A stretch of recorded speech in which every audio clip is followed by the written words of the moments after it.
Hi guys, it's a very windy day today, so I'm really sorry if my speech is garbled a bit or you can't hear me. I will record it again if it's really that bad. So I'm getting lots and lots of questions about the Tandoor and the same questions over and over, so I thought I'd do a little video covering a few tips and tricks and some other bits and pieces.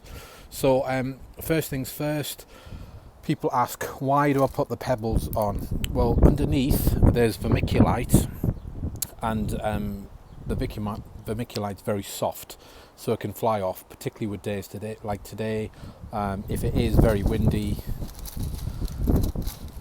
then the vermiculite would flow away. So there's my vermiculite under there. So I've got quite a few stones over the top to keep it in place. The weight of this will also push down the vermiculite and give some nice bit of compression, so the insulation is quite good. So that's the first thing. Second common question, the colour. So yes, I've spray painted it black.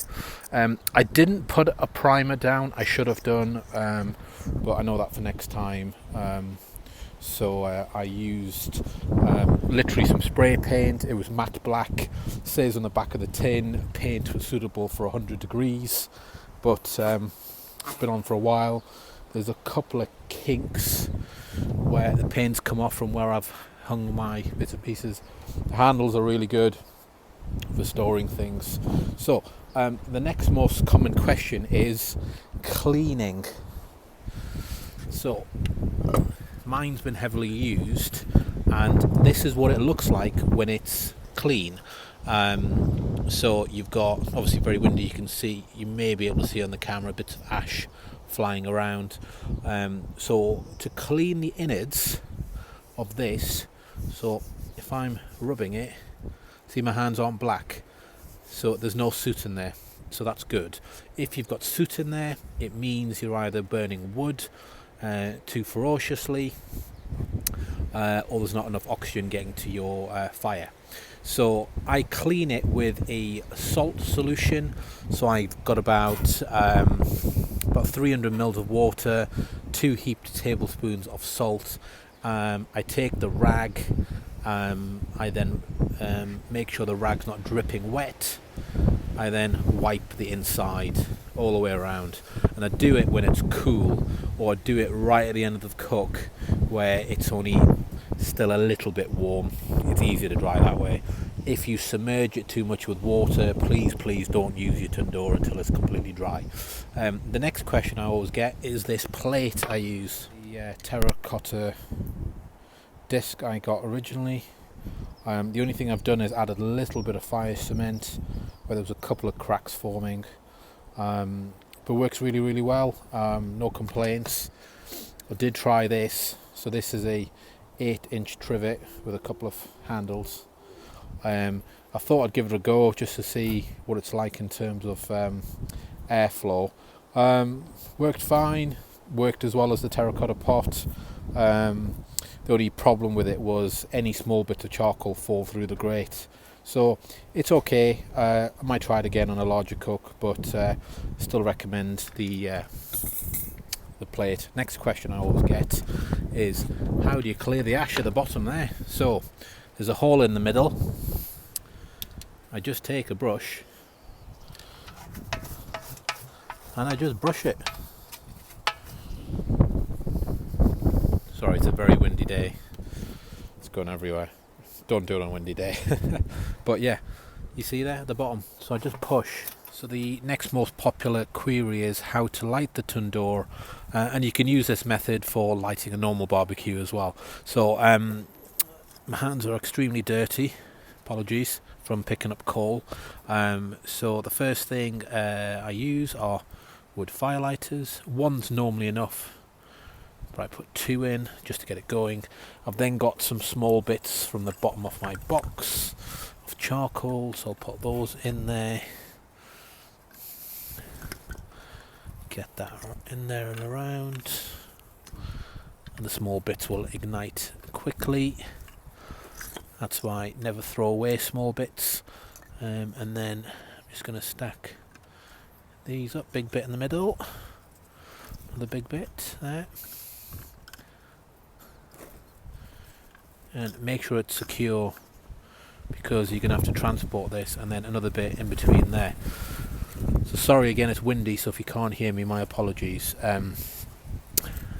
Then using a cigar lighter, yeah, so I'll use that to light the firelighters. So once I've lit the firelighters, I will then transport this into here. Advise you wear a glove. So I'm just going to get underneath there first. Oh, that's dropped, just like that.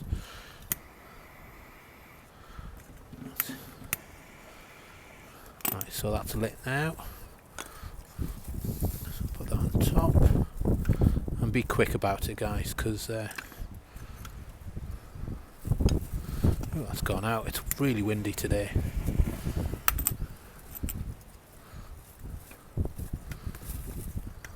Go on. Right, so I'll put that other bit on later. So the flame's going. Then put this in there nicely and gently. So one bit moved, not to worry. Get my trusting tongs in and position it. Great, and then I've got one bit from before. Put that on the top there. And I've got one other big bit here as well. So that's how you light a tandoor. So that'll start, and it takes a good 30 minutes. When it's nice and white and charcoaly, it'll be ready to go. So the next common question I get is how hot should it be? So I use one of these infrared thermometer. I bought this from a place called Halfords. It's a car garage in England. However, you can buy these off the internet. I paid £30 for this. So if I just turn it on and press the button, it emits a laser. So put it at the bottom. So that's registering over 100 degrees. I've only just started that fire a second ago. So if I then try this side, it's saying it's 16 degrees. And as I go up, it should be similar. Yeah, about 16 degrees. So before you cook food in here, especially if you want to do naans on the side, that needs to get to a good 270 degrees. Very, very hot for it to work. Also for naans, you need to make sure you've done that salt wash, which I've mentioned in my other videos before. Sorry, very windy again. So salt wash on the side. And in case that you're not making naans and you're just making some other meat, let's say you're hanging a full chicken in here, which I normally do. I normally don't put as much charcoal as you see down there. Just a handful of pieces, and it gets to about 180 degrees, and that's ready. If I'm making tikka skewers, sorry, I'm just moving around because of the wind. If I'm making tikka skewers, about 200 to 220, that's when I put it in. You can do a lot higher, but it takes a bit longer, but then you're using so much more fuel, so I tend to not do that, just to save fuel. That's how you measure a temperature. I wouldn't recommend using a normal probe. I learned the hard way. I burnt out a probe by doing it because it's just too hot, unless of course your probe can handle temperatures up to 500 degrees Celsius, which this can go to. The next common question is lid on or off. So here's a tip: when you cut the lid, mark, so I've scratched it, where it lines up, so you'll know which position to put the lid back on. So I leave the hole on purpose because if you imagine, we have the tandoor on bricks. So air goes in under here, through the hole, lights the charcoal up, and it acts like a chimney, so it needs air to breathe. At the initial part of the fire, I'll leave it open for a bit just to get the oxygen flowing, just for a few minutes, and then I'll usually just do that with it. and then give it a few minutes. As soon as I see things starting to go white, I'll put the full lid on, like that. I think this will light quite quickly with it being windy today. Lots of oxygen getting in there. The flames are quite high already, as you can see. So I'm just going to leave it like that for now. So that's why you need to use the lid. Be careful, the lid gets very hot. I've not had time to create myself a handle yet, but always use thermal gloves when taking the lid off. The next common question I get are about my skewers. So these are 70 centimeters long. They're a good length. So actually, if I take that lid off to show you, I've got my lip here from my pan. Skewer sits there. I've got a good amount of clearance, perfect height, 70 centimeters. I do have some other skewers that are slightly smaller, which normally go up to about here.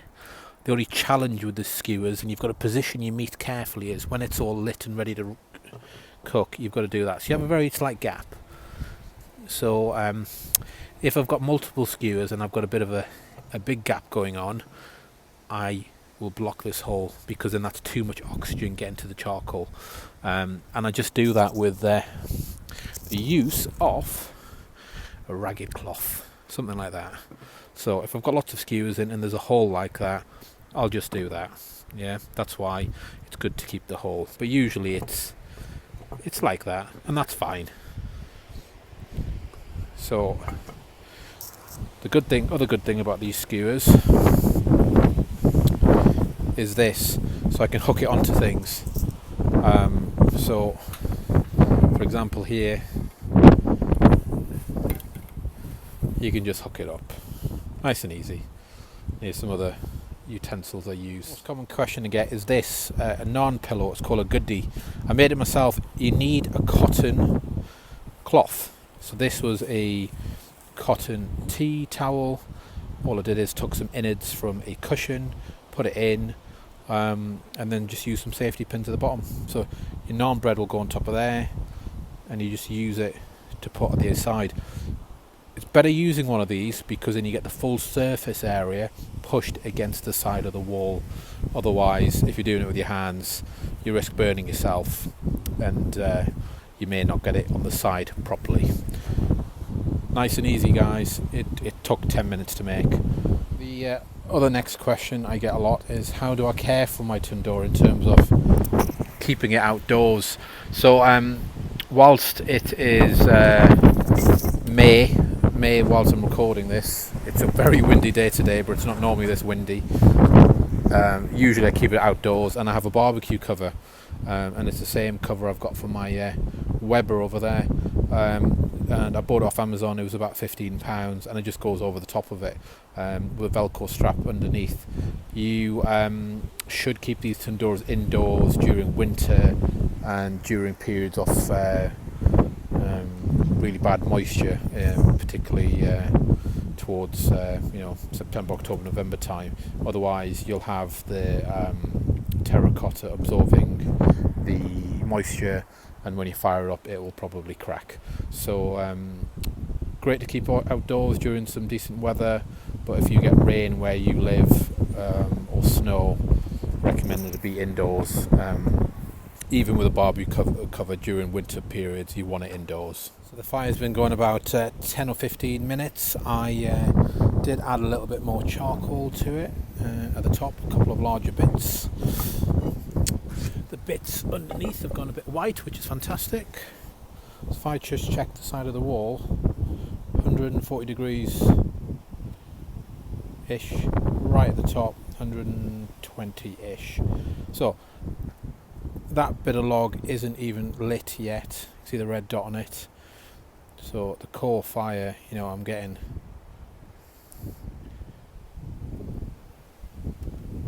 500 degrees on the charcoal right at the bottom.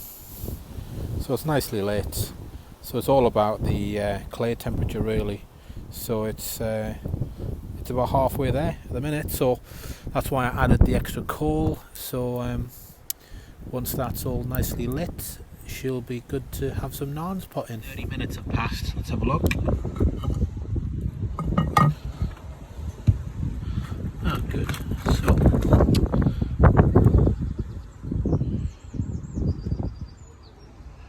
yeah, 240 at the sides,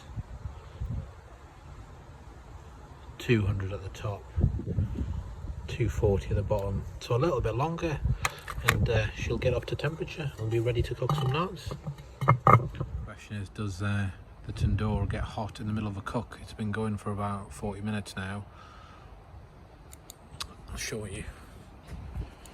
So the lid is about 85 degrees.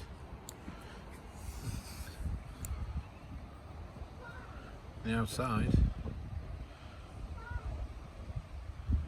or 26 to 28 degrees.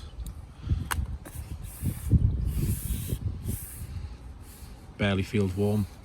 That just shows how good the vermiculite insulation is. See, already they've puffed up at the bottom. Put another one in.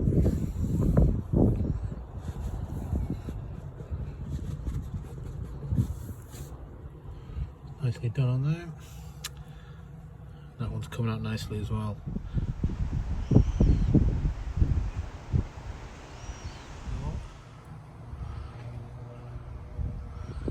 Really nice and fluffy.